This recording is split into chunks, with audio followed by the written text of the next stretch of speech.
దేవుని బల్లను చేరడానికి ఇంకా చాలా అత్యున్నతమైన విలువల గల ఒక పద్ధతి ఉంది. ఎందుకు ఈ పద్ధతిని ఫాలో అవ్వాలంటే, ఎప్పుడైతే మనం పద్ధతి ఫాలో అవుతామో, ఎప్పుడైతే దేవుడు చెప్పినట్టు మనం దానికి ప్రిపేర్ అవుతామో, దేవుడు అక్కడ ఉంటాడు. హల్లెలూయా. నువ్వు దేవుడు చెప్పిన సిస్టంలో చేస్తేనే దేవుడు చెప్పిన ప్రతి ఈవి కూడా నీకు దొరుకుతుంది అన్నమాట. అది పాత నిబంధన నుంచి అది కొనసాగుతూనే ఉంది. నిర్గమాకాండము 40వ అధ్యాయము 33వ వచనం ఒకసారి చూడండి. నిర్గమాకాండము 40వ అధ్యాయము 33వ వచనం. మరియు అతను మందిరమునకును బలిపీఠమునకును చుట్టూ ఆవరణము ఏర్పరిచి ఆవరణ ద్వారపు తెరను వేసెను. మోషే దేవుడు చెప్పినట్టు పనిని సంపూర్తి చేశాడు. దేవుడు ఎలా ప్రిపేర్ చేయమన్నాడో అలాగే ప్రిపేర్ అయ్యాడు. ఈరోజు నిన్ను దేవుడు ఎలా సిద్ధపడి రమ్మన్నాడో అలాగే సిద్ధపడి రావాలి. ప్రిపేర్ చేసిన తర్వాత ఏమైందండి? అప్పుడు మేఘపు ప్రత్యక్షపు గుడారమును కమ్మగా యెహోవా తేజస్సు మందిరమును నింపెను. ఆ మేఘము మందిరము మీద నిలుచుట చేత మందిరము యెహోవా తేజస్సుతో నిండెను గనుక మోషే ప్రత్యక్ష గుడారములోకి వెళ్ళలేకపోయాడు. ఎంత ప్రజెన్స్! మీకు అర్థమవుతుందా? ఎంత ప్రజెన్స్! ఎందుకంటే మోషే దేవుడు చెప్పిన ఏర్పాటుని, దేవుడు చెప్పిన సిద్ధపాటుని దేవుడు చెప్పినట్టుగా చేశాడు. కాబట్టి ఒకవేళ అందులో ఏమన్నా లోపం ఉంటే దేవుడు దిగుతాడా? దిగడు. కాబట్టి పాస్టర్ గారులు, సేవకులు సిద్ధపడి రండి అని ఎందుకు చెప్తారంటే, దేవుడు ఏ విధంగా ఈ బల్లను అప్రోచ్ అవ్వాలో ఆయన చెప్పిన విధానములో మనం వచ్చినట్లయితే ఈ బల్ల మీకు దీవెనకరంగాను, మరి చాలా లాభదాయకంగాను, మరి ఈ బల్ల మీ జీవితాలకు, మీ పిల్లల తరాలకి కూడా ఆశీర్వాదకరంగా ఉంటుంది. కాబట్టి ఎట్టి పరిస్థితుల్లో కూడా ఇది మీరు గమనించాలి. అందుకే మేము అస్తమాని సిద్ధపాటు అని సిద్ధపరుస్తూనే ఉంటాం. ఎన్నిసార్లను సిద్ధపరుస్తాం. ప్రతి నెల మొదటి వారం చెప్పిందే చెప్తాం, మళ్ళా చెప్తాం. ఎందుకంటే మరి అది అంత ముఖ్యం. మనం చెప్పుకోవాలి, మరీ చెప్పుకోవాలి. ఎక్కడన్నా లోపాలంటే సరి చేసుకోవాలి, సిద్ధపడాలి. ఈరోజు వాక్యం ఏంటంటే, ఈరోజు టేక్ అవే పాయింట్, ఈరోజు మనమందరం కూడా ఒక మాట పట్టుకెళ్ళాలి. అదేంటంటే దేవుని సన్నిధికి, దీన్ని ఏమంటారంటే కమ్యూనియన్ అంటారు. ఏమంటారు? కమ్యూనియన్ అంటారు. సో కమ్యూనియన్ ఇండివిజువల్గా ఉండదు, యూనియన్గానే ఉంటుంది. కాబట్టి కమ్ యాజ్ ఎ యూనియన్. మీరందరూ కూడా ఎలా రావాలా? యూనిటీగా రావాలి. హల్లెలూయా. మీరందరూ ఒక్క శరీరమై రావాలి. మీరందరూ ఒకటే ఆత్మతో రావాలి. ఏకాత్మ కలిగి ఉండాలి.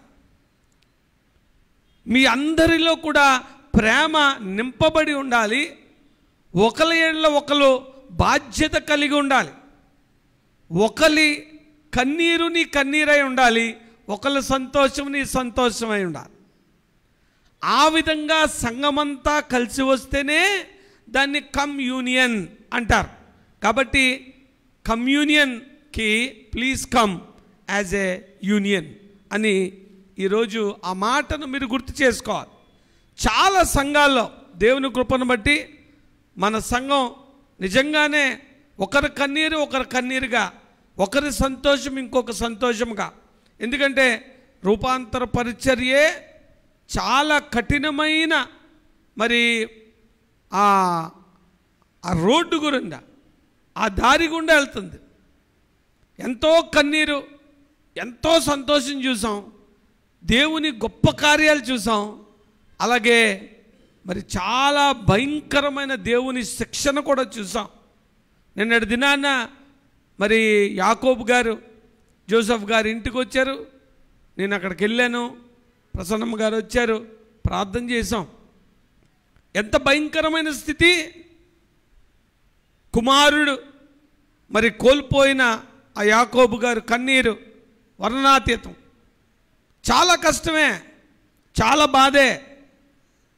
కానీ దేవుడిచ్చిన ఈ బల్ల కానీ లేకపోతే మనకి, దేవుడు సిలువ మీద ఆయన ప్రాణం పెట్టి ఆయన 3వ రోజున మరణాన్ని గెలకపోతే ఈరోజు యాకోబు గారికి చెప్పడానికి ఏమీ లేదు. There is no hope. ఒక ఆయన అన్నాడు, ఒక ఎథియిస్ట్, దేవుణ్ణి నమ్మనోడు అన్నాడు, దేవుడి గురించి మాట ఎత్తకండి నా దగ్గర అన్నాడు. ఏమంటే దేవుడు ఎంత చెడ్డోడు తెలుసా? ఎందుకు ఇంత కన్నీరా, ఇంత కష్టమా లోకంలో? దేవుడు మనుషులను చేసి ఇంత నలగొడతాడా? అసలు ఆయన దేవుడేనా? ఆయనకు మనస్సాక్షి ఉందా? ఈ లోకంలో ఎంత నొప్పి ఉంది, ఈ లోకంలో ఎంత కన్నీరుంది, ఈ మనుషుల్లో ఎంత అదేంటి ఆ నిస్సహాయత ఉంది. నేను అందుకే దేవుడిని నమ్మను అన్నాడు. అప్పుడు ఒక ఆయన ఆన్సర్ చెప్పాడు, నువ్వు నమ్మకపోవడం వల్ల ఈ మనుషుల్లో బాధలు ఏమన్నా పోతాయా? నువ్వు దేవుడు లేడు అనడం వల్ల ఈ పెయిన్ ఏమన్నా తీసుకుపోతుందా?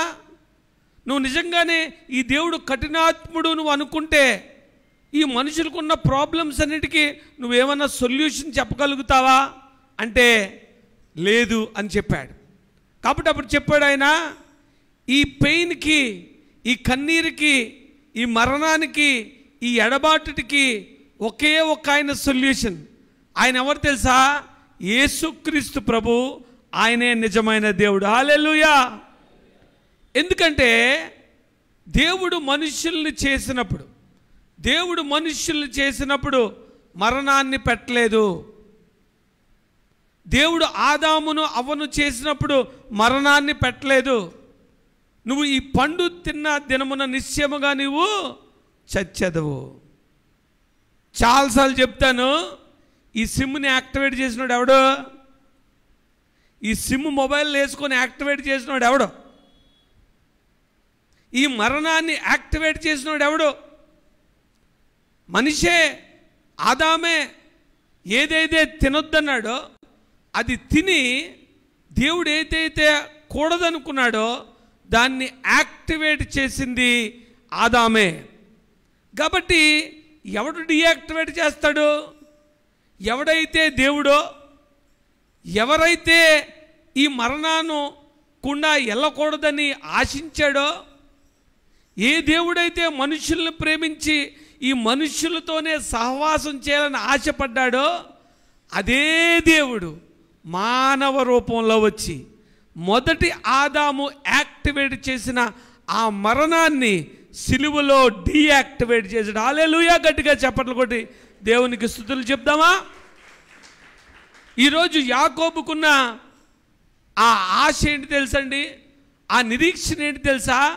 యేసయ్య కానీ సిలువలో చనిపోయి మళ్ళా ఆ మరణాన్ని కానీ గెలకపోతే తన కుమారుణ్ణి కలిసే ఆ ఆశ, నిరీక్షణ ఎప్పటికీ ఉండదు. ఈ ఎథియిస్టులు దేవుడు లేడని చెప్తున్నారు కదా. దేవుడు కొద్ది కాలమే మనుషులకు శ్రమ పెట్టాడు, కానీ యుగయుగాలు ఆయనతో జీవించడానికి ప్రణాళిక సిద్ధము చేసి ఆ ప్రణాళికను కూడా ఆయనే మరి నిర్వర్తించాడు.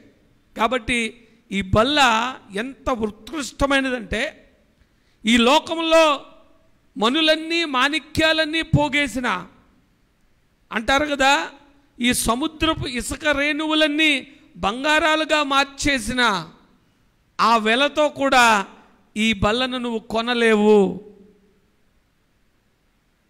కాబట్టి ప్రియ సంగమా, మీరు చాలా జాగ్రత్తగా దేవుని సన్నిధికి సిద్ధపడి రావాలి. చాలాసార్లు సిద్ధపాటు మరి మెసేజెస్ నేను తెలియచేశాను. కాబట్టి ఈరోజు దేవుడికి నచ్చని 3 విషయాలు, ఆ 3 విషయాలు మీరు దేవుని సన్నిధిలో ఒప్పుకొని మీరు సిద్ధపడి ఈ బల్ల దగ్గరికి రావాలి. ఈరోజు ఏమి కొత్త విషయాలు ఏమని నేను చెప్పను. ఈరోజు బల్లే దేవుని శరీరము రక్తములో పాలిభాగస్తులు అవ్వడమే. జోసెఫ్ గారు మిమ్మల్ని దేనికి ప్రిపేర్ చేశారో అదే ఆలోచనతో, అదే భావంతో, అదే ప్రార్థనతో మీ జీవితాల్లో ఉన్న ప్రతి మలినాన్ని కడుక్కొని దేవుని బల్లకు సిద్ధపడి కన్నీటితో మీరు ఇక్కడికి వచ్చినప్పుడు దేవుడు మిమ్మల్ని దీవించి మీ శరీరాలకు ఆరోగ్యము, మీ జీవితాలకు దీవెన, మరి ముఖ్యంగా నిత్య జీవం అనే దేవుని రక్షణ మీకు కలగడానికి దేవుడు ఈ బల్లను మీకు దీవెనకరంగా ఉంచుతాడు. ఇప్పుడు communion, please come as a union అన్నాను. ఈ మాట మొదటి కొరింథీయులకు రాసిన మొదటి పత్రిక 10వ అధ్యాయము 16వ వచనం. 10వ అధ్యాయము 16వ వచనం. మనము దీవించు ఆశీర్వచనపు పాత్రలోనిది తాగుట క్రీస్తు రక్తములో పాలు పుంజుకొనుటే కదా. మనము విరుచు రొట్టె తినుట క్రీస్తు శరీరములో పాలు పుచ్చుకొనుటే కదా. మనమందరము ఆ ఒక్క రొట్టెలో పాలు పుచ్చుకొనుచున్నాము. జాగ్రత్తగా వినండి, రొట్టె ఒకటే కనుక అనేకులమైన మనము, మనందరం అనేకులమైన మనము ఒక్క శరీరమై ఉన్నాము. హల్లెలూయా. ఒక్క శరీరంగా ఏ సంఘము దేవుని బల్లకి వెళ్తుంది? నాకు చాలా సంఘాలు తెలుసు. ఆ సంఘాల్లో ముందు వరుసలో ఎడం వైపు కూర్చున్న వాళ్ళు ఒక గ్రూపు, వెనక వరుసలో కుడివైపు కూర్చున్న వాళ్ళు ఒక గ్రూపు, మధ్యలో భాగమేమో ఒక ప్రాంతము, ఇంకో భాగమే ఇంకో ప్రాంతము. సంఘాలు ముక్కలుగా ఒకళ్ళ మీద ఒకళ్ళ ద్వేషపూరితమైన ఆలోచనలతో నిండి ఉండి ఈ దేవుని బల్లను ఏక శరీరముగా అనేకులమైన మనము ఏక శరీరమై ఉన్నామన్న మాట మరి కంప్లీట్ చేయకుండా ఆ బల్లను ప్రవేశించడం వల్ల ఆ సంఘానికి కానీ ఆ మనుష్యులకు కానీ ఏ విధమైన లాభము ఉండదు కాగా దేవుని ఉగ్రత వారి మీద ఉండే అవకాశము ఉన్నది. కాబట్టి జోసెఫ్ గారు చెప్పారు, ఒకవేళ ప్రిపేర్ అవ్వకపోతే తీసుకోకండి. తీసుకోమన్న దానికన్నా తీసుకోకుండా ఉండడమే బెటర్. అందుకే మరి బైబిల్లో కూడా అంటాడు, నీ కన్ను అభ్యంతర పరిస్థితి పీకేసుకోవయ్యా, నీ కాలు అభ్యంతర పరిస్థితి తీసేసుకో, నీ చెయ్యగానే అభ్యంతర పరిస్థితే పక్కన పెట్టేసే, కానీ అయోగ్యంగా మటుకు నువ్వు దయచేసి దాన్ని తీసుకోకు. సంఘములో ప్రతి బిడ్డను ప్రేమించి ఒక్క శరీరంగా ఒక ఆత్మగా ఉండడానికి పరిశుద్ధాత్మ దేవుడు మనల్ని మరి ఆ విధంగా నడిపించును గాక. కొరింథీయులకు రాసిన మొదటి పత్రిక 10వ అధ్యాయము 8వ వచనము 9వ వచనము 10, 11 వరకు దేవుడు 3 విషయాలు గురించి మాట్లాడుతున్నాడు. ఈ 3 విషయాలు మనం ఆలోచించుకొని వాక్యం తగ్గిద్దాం. వాక్యం చాలా విన్నారు, ఇది సరిపోద్ది. మీరు ప్రార్థనలో దేవునితో బాగా దగ్గరయ్యి, నిజంగా చెప్తానండి, ఈ బల్ల ఎంత శక్తి గలదంటే బైబిల్లో రాసుంటుంది, దిస్ ఇస్ ఎస్కేప్ రూట్ అంటది. ఎస్కేప్ రూట్, సైతాను సంబంధమైన ప్రతి కుయుక్తి నుంచి నిన్ను తప్పించగలిగే శక్తి దేవుని బలలో ఉంది. కాబట్టే దేవుడు ఆ బలను మాకు అనుగ్రహించాడు. నీకు తెలియని, నువ్వు ఆలోచించని, నీకు అస్సలు అవగాహనలో లేని ముందు ముందు నీకు రాబోయే ప్రతి కీడు నుంచి ఈ బల్ల నిన్ను తప్పిస్తుంది. ఈ రోజుకి నార్మల్గానే ఉండొచ్చు, రేపు నీకేం సంభవిస్తుందో నీకు తెలియదు. సంభవించబోయే వాటిని కూడా దేవుని కాపుదలతో కప్పేదే ఈ దేవుని బల్ల. కాబట్టి నీకు నీ కుటుంబానికి మరి ఇది అంత మరి ఉపయోగకరము, దేవుని దీవెన కాబట్టి చాలా జాగ్రత్తగా దేవుని బల్లను సమీపించాలి. మరి చదువుదామా? 1 కొరింథీ 10:8. మరియు చూడండి, ఈ మాటలు ఎప్పుడు చెప్తున్నారంటే పౌలు గారు ఈ కమ్యూనన్ బల్ల గురించి చెప్పక ముందు చెప్తున్నాడు. చాలాసార్లు దేవుని బల్ల గురించి మాట్లాడుకుంటా ఏం మాట్లాడాడు అవే మాట్లాడతాం, కానీ దానికన్నా ముందున్న విషయాలు మనం పెద్దగా పట్టించుకోకపోవచ్చు. కాబట్టి దేవుని బల్ల గురించి ప్రిపేర్ చేస్తానే కొన్ని జాగ్రత్తలు చెప్తున్నాడు పౌలు గారు.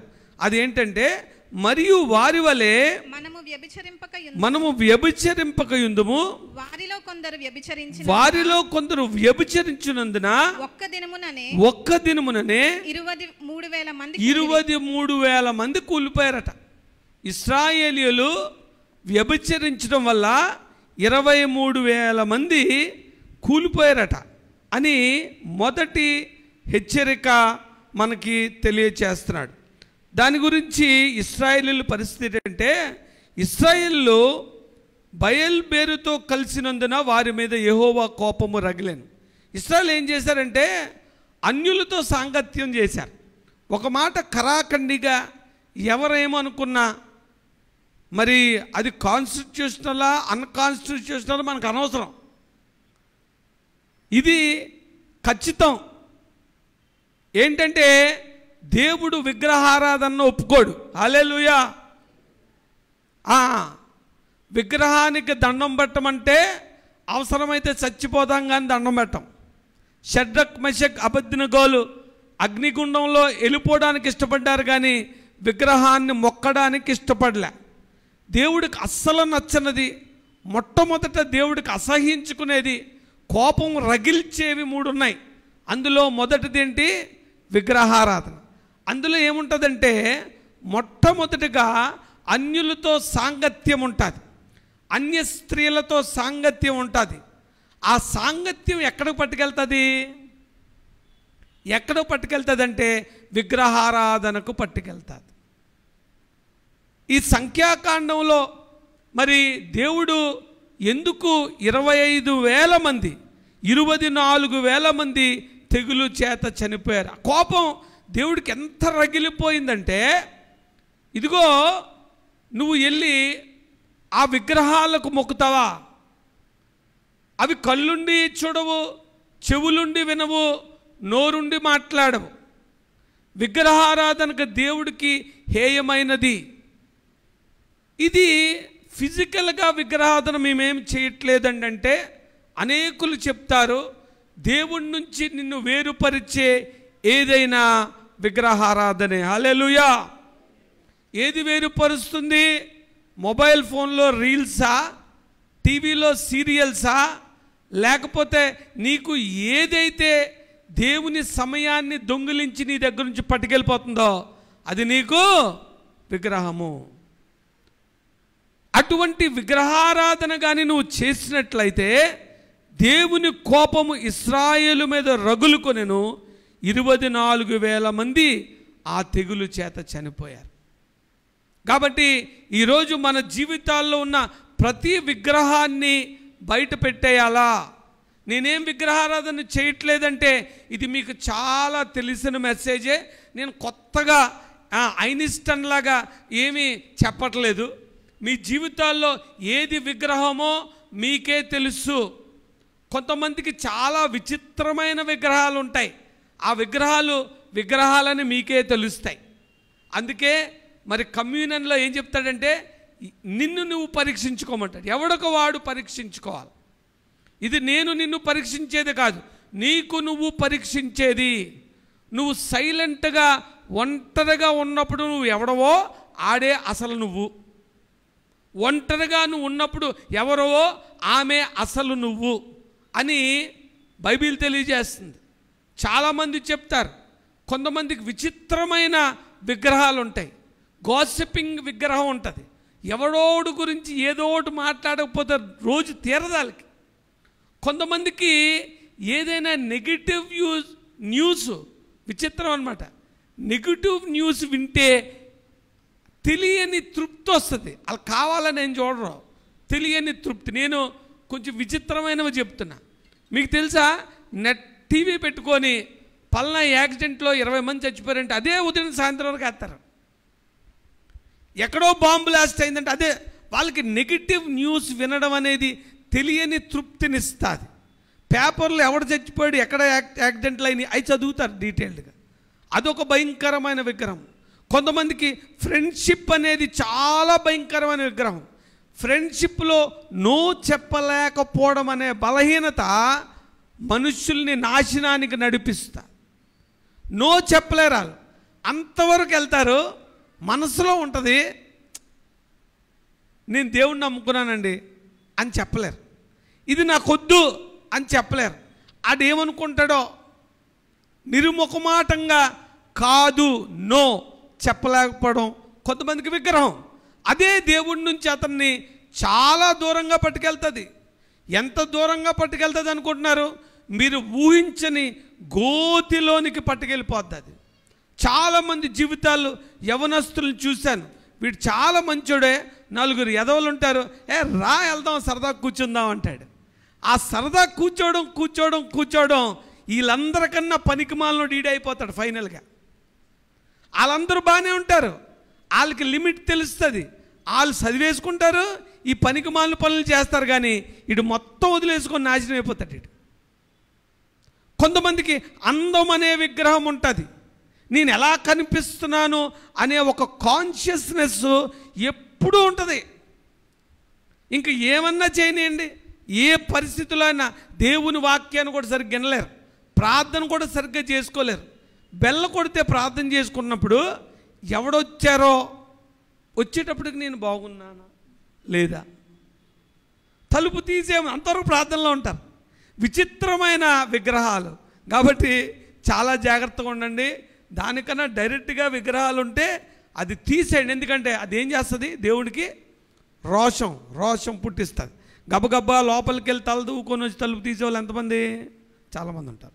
కాబట్టి ఇంకా విచిత్రమైన మీకు తెలిసేమో నాకు తెలియదు, అది సమయం లేదు కాబట్టి తర్వాత. రెండవది మనము ప్రభువును శోధింపక యుందుము, వారిలో కొందరు శోధించిరి, సర్పము వలన నశించిరి. మొదటి వ్యభిచారం, రెండవది దేవుణ్ణి శోధిస్తారండి, చాలా భయంకరంగా శోధిస్తారు. ఈ శోధన ఎక్కడుందో ఒకసారి చూద్దాం. పాత నిబంధన గ్రంథంలో సంఖ్యాకాండము 21వ అధ్యాయము 5వ వచనం. 5:6 సంఖ్యాకాండము 21వ అధ్యాయము 5:6. కాగా ప్రజలు దేవునికి మోషేకును విరోధముగా మాట్లాడి ఈ అరణ్యములో చచ్చుటకు ఐగుప్తులో నుండి మీరు మమ్మల్ని ఎందుకు రప్పించితిరి? ఇక్కడ ఆహారము లేదు, నీళ్లు లేవు, చవిసారములు లేని ఈ అన్నము మాకు అసహ్యమైనదనిరి. తర్వాత అందుకు యెహోవా ప్రజలలోనికి తాపకరములైన సర్పములను పంపెను. అవి ప్రజలను కరువగా ఇశ్రాయేలీయులు అనేకులు చనిపోయిరి. కాబట్టి ప్రజలు మోషే యొద్దకు వచ్చి, మేము యెహోవాకును నీకును విరోధముగా మాట్లాడి పాపము చేసితిమి, యెహోవా మా మధ్య నుండి ఈ సర్పములను తొలగించినట్లు ఆయనను వేడుకొనమనిరి. ఆమేన్, ఆమేన్, ఆమేన్. రెండవది చాలా ఇంపార్టెంట్ అండి. ఏంటది? ఏం చేశారు వీళ్ళందరూ? దేవునికి ఏం చేశారు? శోధించారు. ఈ శోధన మనకు ప్రార్థన రూపంలో ఉంటుంది. మనం అనుకుంటాం ప్రార్థించేతనం తెగ అనుకుంటాం, కానీ దేవుడిని శోధించేతనం అన్న విషయం తెలియదు. దేవుడు మనకు ఉన్న స్థితి, దేవుడు మనకిచ్చిన స్థితి, దేవుడే నిన్ను నడిపిస్తున్నాడని తెలిసిన తర్వాత చాలామంది అంటారు, ఎందుకండి దేవుడు ఈ ఇంట్లో పెట్టాడు, ఎందుకు నాకు ఈ దేవుడు ఉద్యోగం ఇచ్చాడు, ఎందుకు కన్నాను రా ఈ పిల్లల్ని. దేవుడిచ్చిన దాన్ని మనము తృణీకరించడం, దేవుడు ఇచ్చిన దానికంటే వేరొకవి నువ్వు కోరుకొని దేవుని మీద సనగడం అనేది దేవుడికి రోషము తెప్పించేది. హల్లెలూయా. క్రైస్తవులుగా మనం ఏం చేయాలంటే దేవుడు ఇచ్చిన దాన్ని బట్టి ఆయనకి కృతజ్ఞతాస్తుతులు చెల్లించాలి. యోబు ఒక్క రాత్రిలో మొత్తం కోల్పోయాడు. కోల్పోయిన తర్వాత యోబు ఒక హీరోయిక్ స్టేట్మెంట్ చెప్పాడు. అదేంటంటే దేవుడిచ్చిన అల్టిమేట్. అసలు దేవుడు ఏమి అన్యాయస్తుడు కాదు. యోబు అంటాడు, ఆయన నన్ను చంపినను నేను ఆయన్ని వదలనంటాడు. హల్లెలూయా. ఇంకా డబ్బు పోతే ఏంటి, ఉద్యోగం పోతే ఏంటి, కుటుంబం పోతే ఏంటి, ఆరోగ్యం పోతే ఏంటి, చివరికి నువ్వు చంపినా నేను వదలనయ్యా. అది నిజమైన ప్రేమ. అంతగా దేవుణ్ణి ప్రేమించాలని కోరుకుంటున్నాడు. దేవుడు ఏ స్థితిలో పెట్టినా, ఏ స్థితిలో నేనున్నా నువ్వు నాతో ఉంటే చాలు. పాటలైతే తెగ పాడేస్తాం. ఏ పాట ఉందండి ఫేమస్ పాట? అది నువ్వుంటే నాకు చాలు యేసయ్యా. ఓన్లీ చర్చిలో 10 నుంచి 10:30 వరకు నువ్వుంటే నాకు చాలు యేసయ్యా. నువ్వు మళ్ళా నాతో ఉంటే ప్రాబ్లం యేసయ్యా. ఎందుకంటే నేను ఫ్రెండ్స్తో వెళ్తేనే యేసయ్యా, నువ్వు పక్కన ఉంటే నాకు ఎంత ఇబ్బందో తెలుసా యేసయ్యా. ఒక జోక్ వేయలేను, ఆడితో వెళ్ళలేను, ఎట్టకారం ఆడలేను, నువ్వు పక్కన ఉంటే ఎలాగా. మళ్ళా నువ్వు ఉండలేక నేను ఉండలేనట ఇంకో పాట ఉంటుంది కదండి. క్రైస్తవులు ఇన్ని అబద్ధాలు పాడేస్తారో, పాడడం మటుకు తెగ పాడేస్తారండి. నువ్వు ఉంటే నేను ఉండలేను అంటాడు బయటికి వెళ్ళాక. నిజంగా దేవుడు ఉండిపోవాలండి. వెనకథలు వచ్చేస్తుండాలి. వెనకథలు భలే ఉంటుంది. ఒక చోట అలాగే ఎవరో ఒక భర్త చనిపోతే ఒక స్కిట్ వేశారు సరదాగానే. చనిపోతే ఆవిడ ఓవర్ యాక్షన్ చేసేస్తుంది. చనిపోయాడు భర్త, వాళ్ళు ఏమనుకోవాలంటే ఈవిడికి చాలా ప్రేమ ఉంది ఈయన మీద అనుకొని తెగ ఏడ్చేస్తుంది. ఇలాగా కొట్టేసుకొని ఎవరు పట్టుకోలేకపోతున్నారు. 5 పట్టినాక అయ్యి బాబోయ్ ఈవిడికి ఎంత ప్రేమ ఈవిడంటే. అంటే ఎందుకు దేవుడా నా భర్తను తీసుకున్నావు, ఎంత ప్రేమించాను తెలుసా, ఆయన బదులు నిన్న తీసుకోపోయి ఇప్పుడన్నారా నన్ను పట్టుకెళ్ళిపోండి వచ్చాడట దేవుడు. నిజంగానే వచ్చేసాడట. నిజంగా ఒక ఆయన కావాలని యేసుక్రీస్తు బ్లాక్ బొమ్మలు వేసుకొని వెంటనే వచ్చేసాడు. అక్కడికి వచ్చేస్తే అక్కడి నుంచి పరుగు ఇంకా ఆవిడ మామూలుగా లేదు, ఇంకా అక్కడ లేదు ఆవిడ. నిజంగా నువ్వు లేని రోజు ఎన్ని మంచి పాటలు ఉంటాయి. నీవు లేని రోజు అసలు రోజే కాదట అమ్మ. ఈ ఎక్స్ట్రాలు మటుకు చాలా ఎక్కువ ఉంటాయండి. అంటే రాసినోడు కరెక్టే, మీకు అర్థమవుతుంది ఏంటంటే ఎవరో ఒక ఆయన ఆ స్థితిలో రాసి ఉంటాడు. నువ్వు ఆ స్థితిలోకి వెళ్ళి దాన్ని పాడితేనే నీ పరిస్థితి మారుతుంది. ఆడు పాడారని పాడితే ఎలాగవుతుంది? నువ్వు పాడేసి నీ సెల్ఫ్ సాటిస్ఫాక్షన్ అయిపోతే అవ్వదు. కాబట్టి దేవుణ్ణి శోధించకూడదు. నువ్వు ఉన్న స్థితిని బట్టి దేవుడు ఏమున్నా లేకపోయినా నా స్థితిలో నన్ను దేవుడు దీవిస్తాడు అనే నమ్మకంతో ఉండాలి. ఇందాక మంచి స్నేహితుడి గురించి చెప్పాను. శాంసన్ గారి లైఫ్ మొదటి నుంచి చాలా బ్రైట్గా ఉంది, చాలా హీరోయిక్గా ఉంది, చాలా పాజిటివ్గా ఉంది, చూస్తే అట్రాక్టివ్గా ఉంది. కానీ జోసెఫ్ది బాలే, డేవిడ్ది పరిగెడతా ఉన్నాడు గొర్రెలు కాపరి, ఏం బాలే. మీరు చూడండి, ఎవరి జీవితం అన్నా చూడండి. ఇనీషియల్గా బాగోలేని వాళ్ళు తర్వాత బాగుంటారు. స్టార్టింగ్ బాగా కనిపించిన వాళ్ళు చివరికి నాశనం. అందుకే కడపడవారు మొదటివారు కడపడవారు అయిపోయి జాగ్రత్త బోయ్ అంటున్నాడు దేవుడు. కాబట్టి నీకున్న స్థితిలో నువ్వు దేవుణ్ణి స్తుతిస్తే, యేసేపు జోసెఫ్ ఆ గోతిలో దేవుని స్తుతించాడు. యేసేపు మీద క్యారెక్టర్ మీద అటాక్ అయింది. ఆ స్త్రీ, ఆ యజమానురాలు సైనించమని కోరినప్పుడు పరిగెట్టుకొని పారిపోయాడు. క్యారెక్టర్ నిలబెట్టుకున్నాడు జోసెఫ్. ఆ సమయంలో అదేమంత పాజిటివ్గా లేదు. అతని క్యారెక్టర్ అంతా కూడా, లైఫ్ అంతా కూడా అన్నీ దెబ్బల మీద దెబ్బలే. మొదట ఇంట్లో దెబ్బేశారు, తర్వాత ఇంటి యజమాని దెబ్బేసింది. అన్నీ కూడా అన్యాయాలే, అన్నీ కూడా లాసులే. దెబ్బ తగులుతుందంటే దేవుడు నీకు ఎక్కడికో పట్టుకెళ్తున్నాడు. హల్లెలూయా. జోసెఫ్కి 13 సంవత్సరాలు పట్టింది ప్రైమ్ మినిస్టర్ అవడానికి. నువ్వు 13 సంవత్సరాలు ఓపిక పట్టగలవా? 13 సంవత్సరాలు కూడా దేవుణ్ణి దూషించకుండా, నేను ఇంత నీతిగా ఉన్నానే, దేవుణ్ణి శోధించకుండా, ఇదిగో దేవుడా నాకెందుకు ఈ ఎంగిలి కూడు పెట్టావు, నేనెందుకు ఒక చిన్న కుమారుడిగా ఎంతో నా తండ్రి దగ్గర అల్లారు ముద్దుగా బతికేనే, నేను దాస్యంలో ఈ తిండి ఎందుకు తినాలా అని ఎప్పుడన్నా దూషించాడా జోసెఫ్? ఉన్న స్థితిలో నీతిగా న్యాయంగా ఉన్నాడు. సెకండ్ పాయింట్ ఏంటంటే, వాళ్ళు ఎక్కడ ఏం పని చేసినా, చివరికి దాస్యంలో పనిచేసిన, మరి చాలా ఎక్స్ట్రాడినరీగా మనస్సు పెట్టి 100% ఎఫర్ట్ ఇచ్చారు. వారి వల్ల ఎదుటివారికి లాభమే కానీ నష్టం లేదు. నా మూడ్ బాగోలేదండి, నా పరిస్థితులు బాగోలేదని పెర్ఫార్మెన్స్లు చేయలేదు. వాళ్ళు పరిస్థితులు ఎలాగున్నా పర్ఫెక్షన్ మట్టుకు చాలా ఉండేది. మీరు డేవిడ్ గురించి కూడా, మరి దావీదు మహారాజు గురించి మంచి మాట ఉంటుంది. సౌలు ఎందుకు భయపడతారు తెలుసా దావీదుకి? ఆయన చేసే ప్రతి పనిలోని కూడా ఆ నిబద్ధతను చూసి, ఆ ఖచ్చితనాన్ని చూసి రాజు భయపడతాడట. సౌలు అది చూసి భయపడ్డాడని బైబిల్లో రాసి ఉంటుంది. రిఫరెన్స్ ఇప్పుడు ఇవ్వలేను కానీ. కాబట్టి పరిస్థితులు ఏదైనా సంతోషంగా ఉన్నప్పుడు, దేవుడే నాకు ఈ స్థితిని పెట్టాడు, ఉన్న స్థితిని బట్టి దేవునికి వందనాలు అని చెల్లించుకొని నువ్వు బల్ల దగ్గర కానీ వస్తే, దేవుడు నీ రోడ్డు ఎక్కడికో ఉంది. నువ్వు ఇప్పుడు గొయ్యిలో ఉన్నావు, గొయ్యి కాదు నీది, సింహాసనం ఆయన ప్లాన్. కానీ గొయ్యిలో కూడా నువ్వు దేవుణ్ణి స్తుతించాలి, కానీ ఆయన గురించి సనగకూడదు, ఆయనని శోధించకూడదు. మూడవది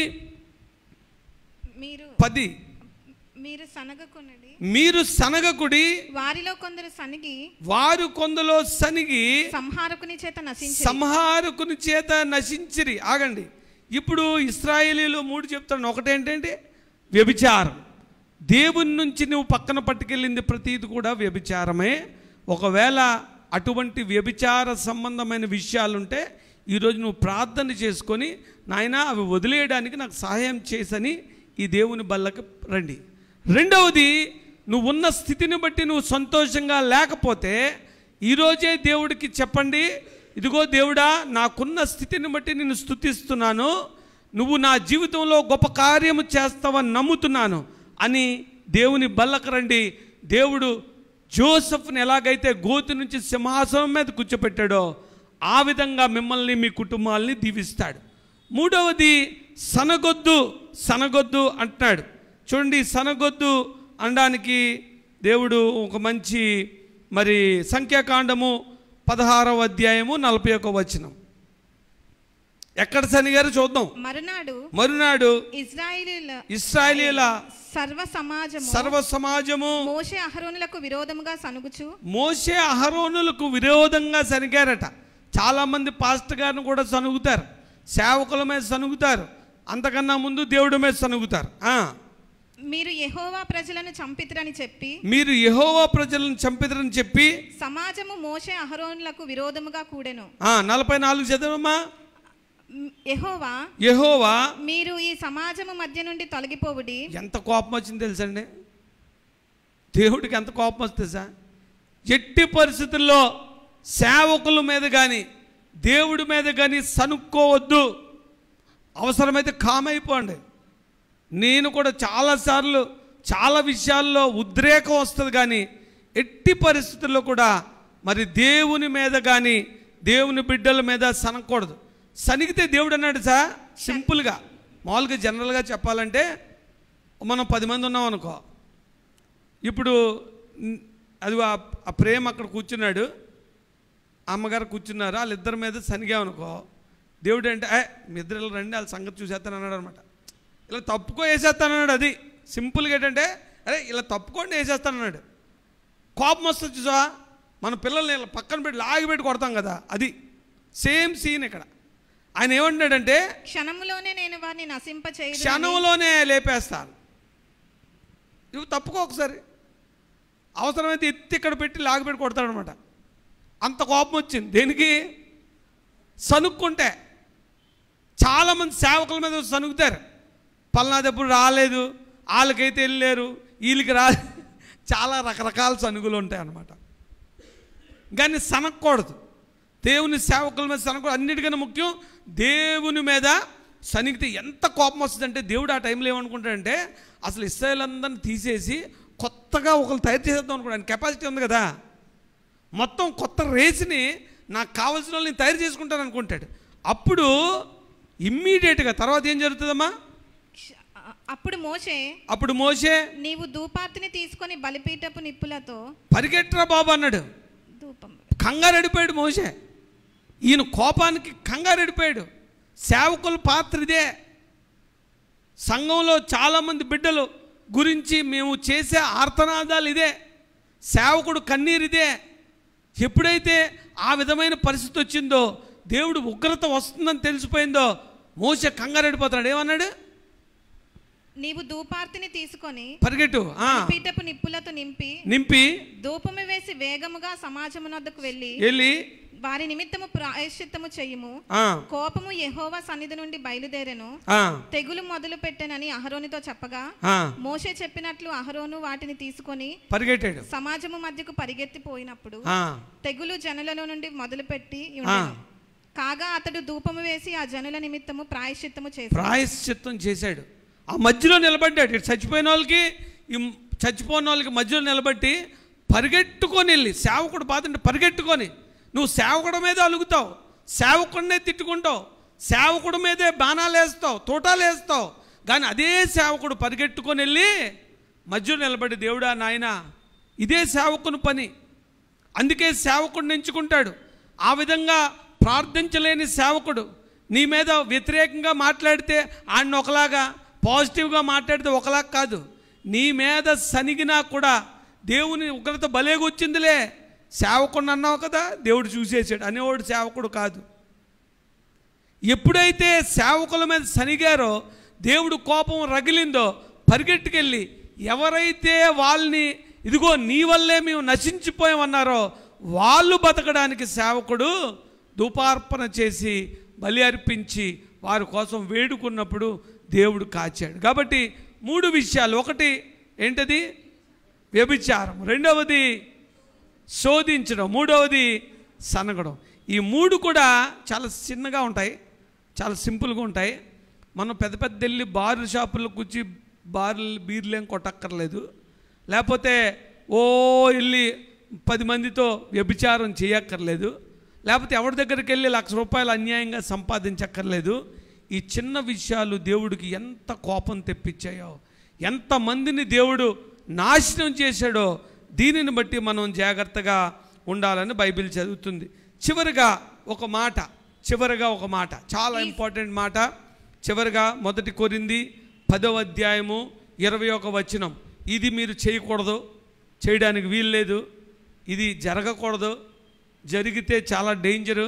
ఎట్టి పరిస్థితుల్లో కూడా దీని విషయంలో చాలా చాలా చాలా జాగ్రత్త కలిగి మీరు ఉండాలి. 1 కొరింథీ 10వ అధ్యాయము 21వ వచనం. మీరు ప్రభు పాత్రలోనిది, చాలా జాగ్రత్త వినండి, మీరు ప్రభు పాత్రలోనిది దెయ్యము పాత్రలోనిది కూడా త్రాగనేరరు. Hello, this is warning. నువ్వు ప్రభు పాత్రలో తాగడానికి వచ్చావు, మళ్ళా దెయ్యం పాత్రలోది కానీ తాగుతావేమో, నాకు కోపం వస్తుంది అంటున్నాడు దేవుడు. నువ్వు ప్రభు పాత్రలోంది దెయ్యముల పాత్రలోంది కూడా త్రాగనేరరు. ప్రభు బల్ల మీద ఉన్న దానిలోను దెయ్యముల బల్ల మీద ఉన్న దానిలోను కూడా పాలు పొందనేరరు. ప్రభువునకు రోషము పుట్టించదవా? ఆయన కంటే మనము బలవంతులమా? అన్ని విషయములందును నాకు స్వాతంత్రం కలి. హలో స్టూడెంట్స్, అబ్బో రెక్కలు వచ్చేసాయి మనకి. స్వాతంత్రం ఏంటండి? మమ్మల్ని రిస్ట్రిక్ట్ చేసేస్తున్నారు. చాలామంది క్రైస్తవులు కూడా ఏంటండి దేవుడిని నమ్ముకున్నాక ఇన్ని గిరిలా, ఇంత రిస్ట్రిక్షనా?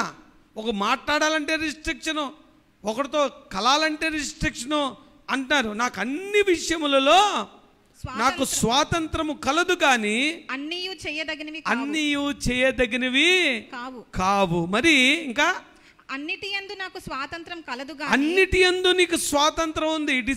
ఈ ఆగస్టులో స్వాతంత్రం వస్తుంది. అన్ని విషయాల్లో స్వాతంత్రం ఉంది, కానీ అన్నియు క్షేమాభివృద్ధి నీకు చేయవు. నాయన జాగ్రత్తగా వినండి, జాగ్రత్తగా చూడండి.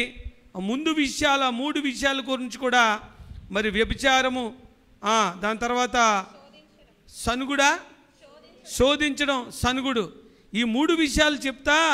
మరి ఫైనల్గా అంటాడు, ఈ సంగతులు దృష్టాంతములుగా వారికి సంభవించి, ఎలాగా దృష్టాంతములుగా వారికి సంభవించి యుగాంతముంద మనకి బుద్ధి కలగడానికి చెప్పాడు. ఎందుకు రాశాడు? అది బుద్ధి తెచ్చుకోవడానికి.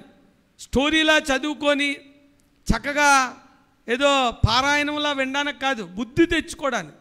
ఆ బుద్ధి తెచ్చుకోవడానికి చెప్పాడు కాబట్టే నేను కూడా ఇక్కడ నుంచి నాకు మీకు కూడా బుద్ధి కలుగులాగా చెప్తున్నా. కాబట్టి ఈ 3 విషయాలు చాలా జాగ్రత్తగా ఉండాలి. ఒకటి, చాలా జాగ్రత్తగా ఉండండి. దేవుడికి రోషం పుట్టిస్తావా? ఎందుకంటే దేవుని పాత్రలోనిది దెయ్యం పాత్రలోనిది నువ్వు తింటావా?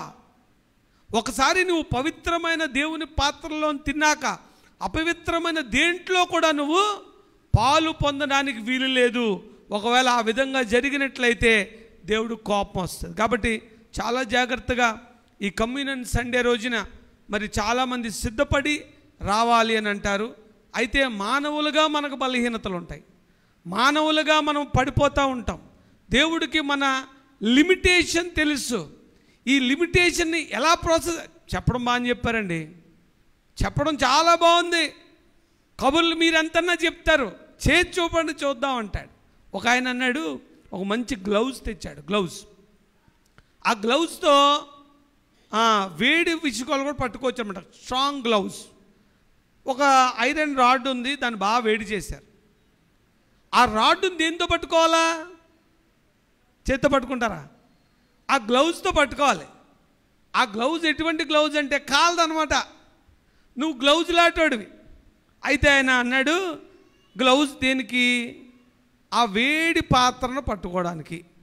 గ్లౌజ్ని పట్టేసి గ్లౌజు పట్టుకో అంటే పట్టుకుంటుందా? ఆ గ్లౌజ్కి ఎందుకు పట్టుకోవట్లేదంటే ఈ గ్లౌజ్కి సహవాసం లేదు. పాపం సహవాసం ఉంటే కొంచెం సహవాసంలో పట్టుకుంటుందేమో, ఫెలోషిప్ కావాలని ఇంకో 4 గ్లౌజులు పెట్టాడు పక్కన పెట్టి. సహవాసం కదా, సహవాస బలంతో పట్టుకో అంటే పట్టుకుంటుందా? పట్టుకోదు.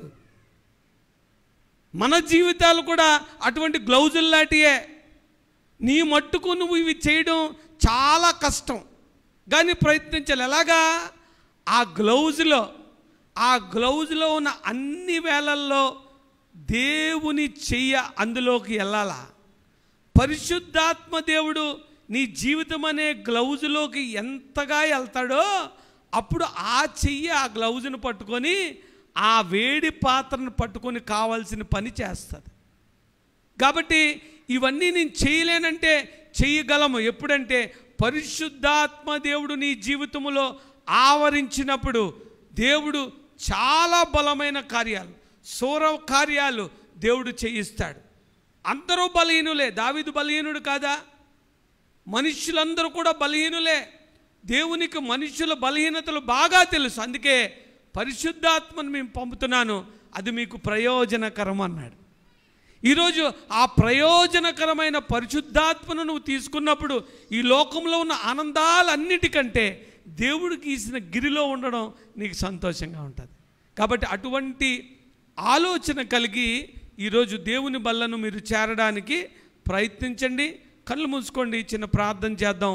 ప్రార్థన చేసుకున్న తర్వాత మీరు దేవుని బల్లలో ప్రవేశించడానికి దేవుడు మిమ్మల్ని మీకు సహాయము చేయనుగాక. పరలోకమందున మా తండ్రి పరిశుద్ధుడా, ఇదిగో నువ్వు నీ బల్లలోనిది దెయ్యముల బల్ల మీదది నువ్వు ఒకసారే పాలిభాగస్తుడివై దేవుని ఉగ్రతకు గురవుతావా అని ప్రశ్న సూటిగా అడుగుతున్నావు తండ్రి. ఇది చాలా భయంకరము. ఈరోజు వరకు మేము ఇది ఆలోచించకపోతే దయచేసి మా అందరిలో అటువంటి ఆలోచన దయచేయండి. ఇదిగో నీకు విరోధముగా మేము చేసిన ప్రతి పాపాన్ని క్షమించమని ప్రార్థన చేస్తున్నాం.